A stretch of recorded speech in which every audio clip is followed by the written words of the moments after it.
కేసీఆర్ గారికి ఆహ్వానం పలుకుతున్నా, శాసనసభలో చర్చ చేద్దాం. మేము ఓపెన్ మైండ్తో ఉన్నాం. మేము ఏమన్నా మా నిర్ణయాలలో లోపం ఉన్నా, మా నిర్ణయాలను సవరించుకోవడానికి ఏదన్నా ఉన్నా మీరు వచ్చి మాకు సూచన చేయండి. మీ అనుభవాన్ని మాకు ఇవ్వండి. As a former chief minister, as a union cabinet minister, as a state minister, as a MP, MLA, leader of opposition. Jana Reddy గారు రాసిన లేఖలు చాలు ఉన్నాయి. వారు ప్రతిపక్ష నాయకుడిగా ఉన్నప్పుడు కేసీఆర్కి రేపు హౌస్లో చూపిస్తాం.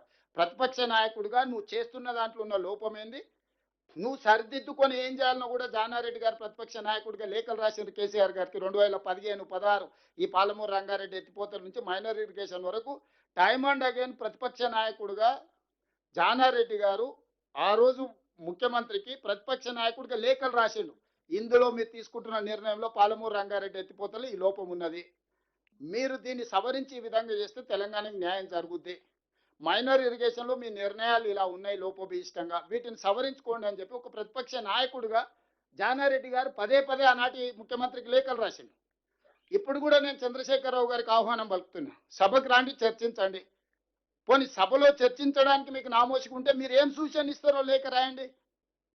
ఏం చేద్దామో చెప్పండి, కార్యాచరణ చెప్పండి.